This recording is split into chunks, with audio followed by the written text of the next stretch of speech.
Every top performer has a common cornerstone that empowers them to consistently create big results in their business. So gamers, stick around. I'm going to walk you through it all in just a quick second.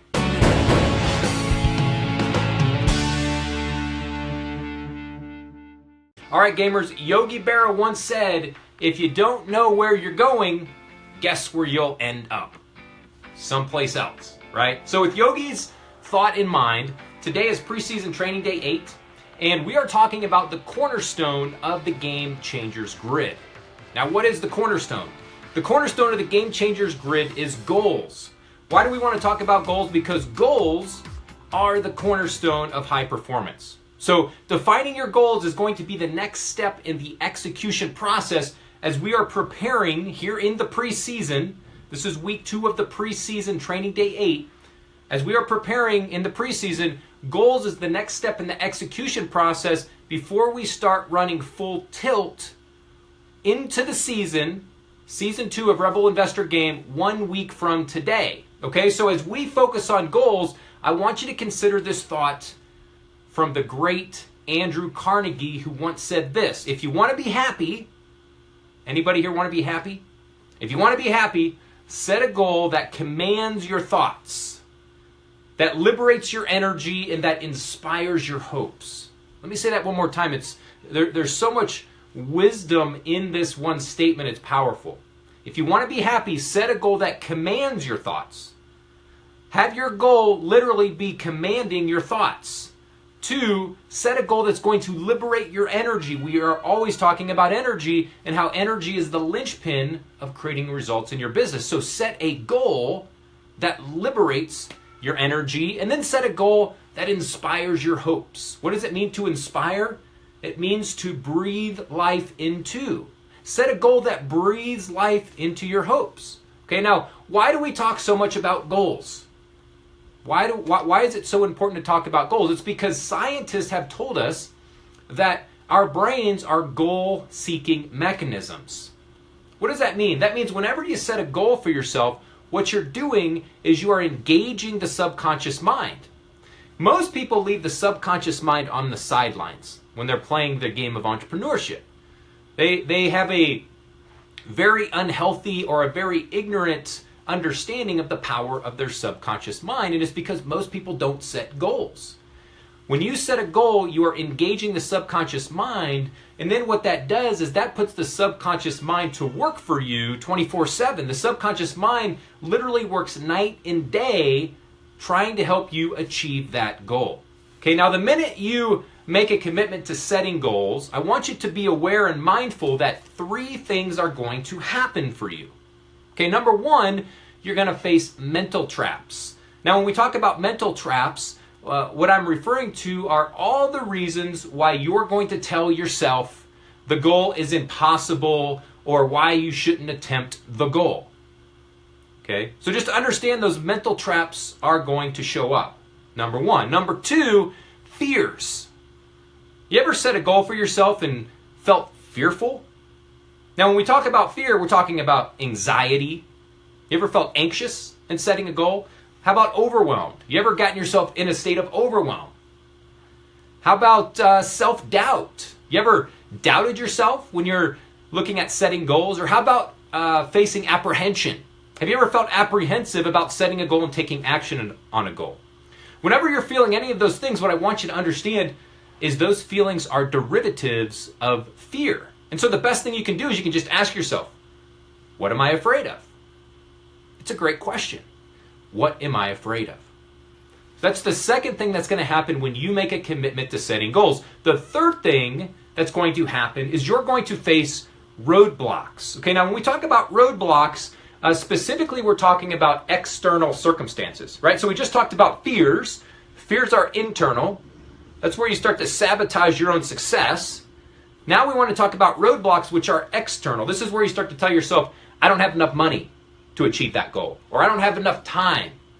A lot of people will say, I don't have the connections that I need to achieve that goal, okay? So here's my tip for you on these 3 things that are going to happen when you make a commitment to your goals. Instead of seeing stop signs, which tends to be the natural human default reaction when we're setting goals. We tend to see stop signs. So I want to encourage you to start visualizing all green lights. All green lights. Turn off the stop signs. Turn on the green lights. Now, what if you're listening to this training and you're thinking to yourself, well, I don't face mental traps. I don't really have fears. I don't really experience roadblocks. What if these three things don't appear for you? If that's what you're telling yourself, then what I want to tell you and what I want to challenge you is that you're not setting the best goals. You're not setting goals that are big enough. Now, the reason it's important for you to hear me say this is because I want you to understand when the mental traps surface, when the fears surface, when the roadblocks show up, I want you to understand those things are 100% normal. I face those things every day in my business when I'm setting goals. All of the top performers on the planet face mental traps and fears and roadblocks when they're setting goals. And so it's important for you to have enough emotional intelligence around goal setting to understand when you set that goal and then all of a sudden you maybe start to feel apprehensive or fearful, or you start surfacing mental traps in your mind, just to say, oh wow, this is normal. And give yourself the permission to push through that adversity, okay?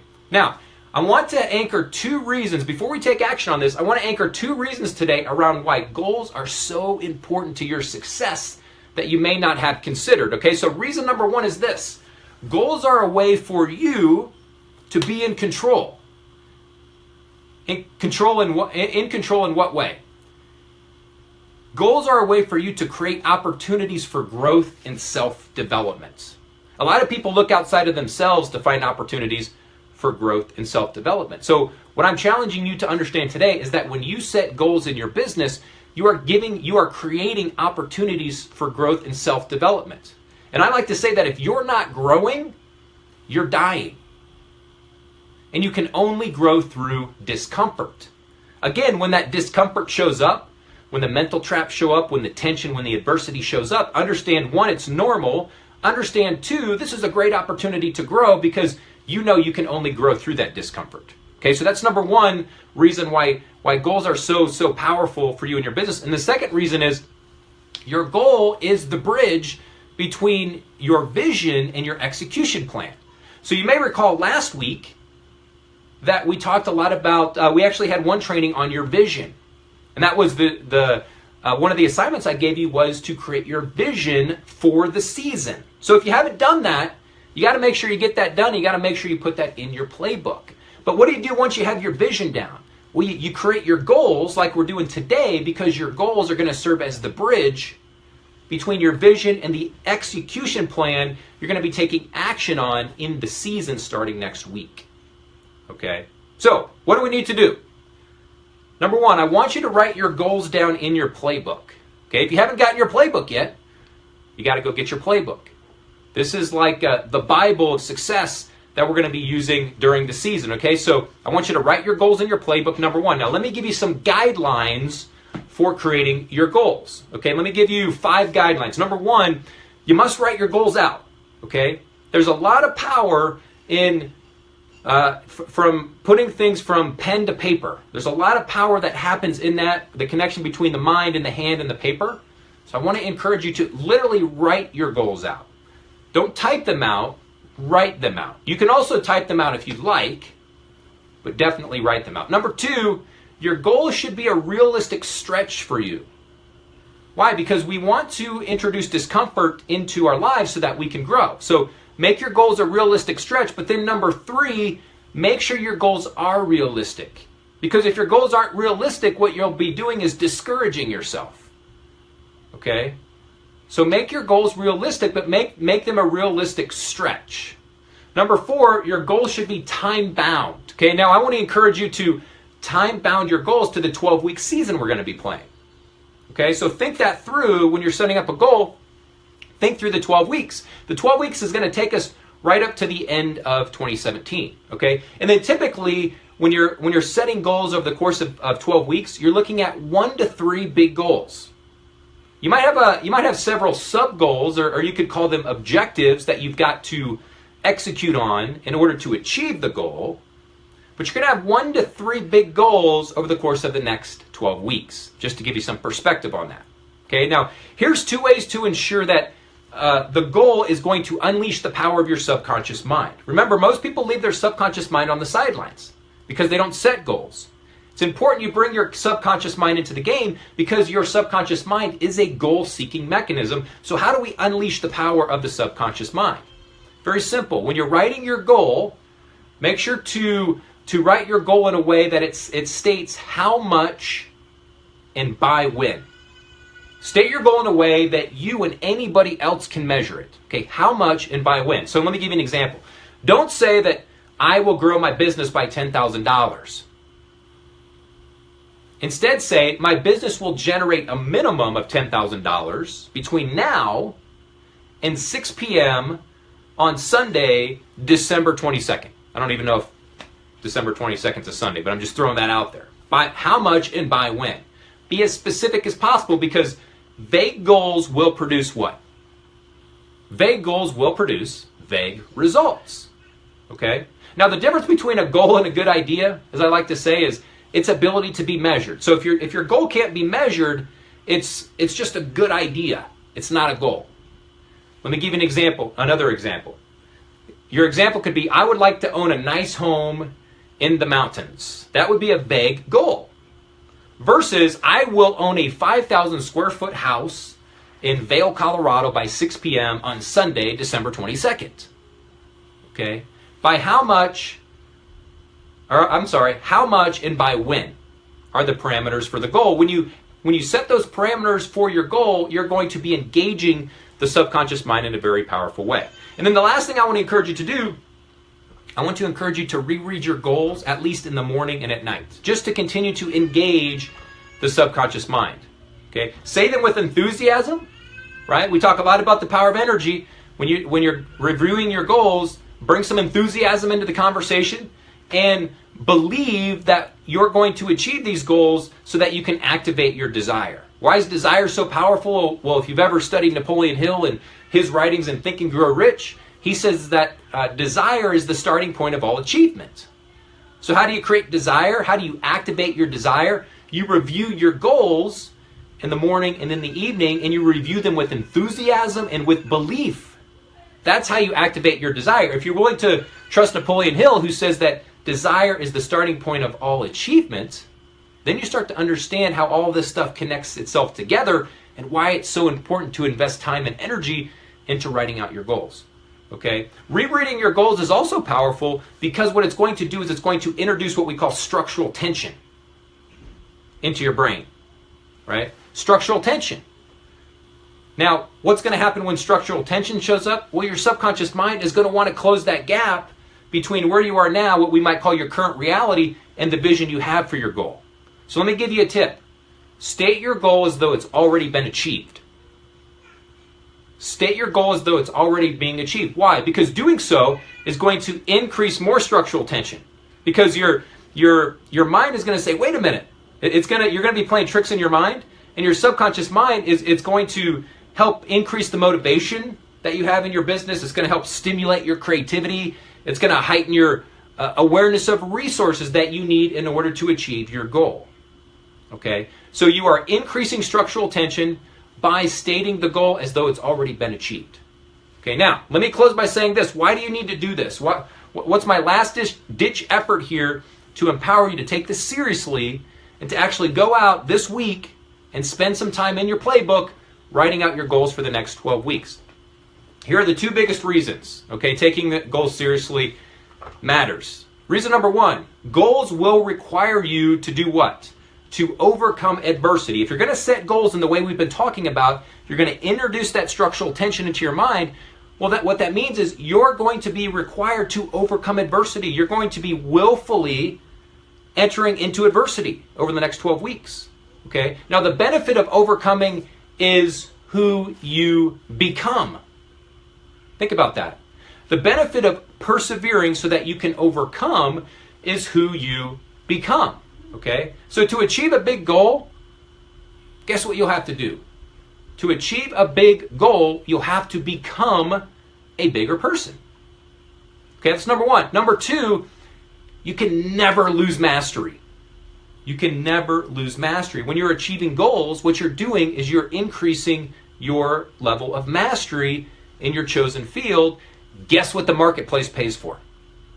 The marketplace pays for mastery. You know, I love what Jim Rohn says on the topic of goals when he says this. He says, you want to set a goal that's big enough that in the process of achieving it, in this process of pushing through structural tension and overcoming, you become someone worth becoming.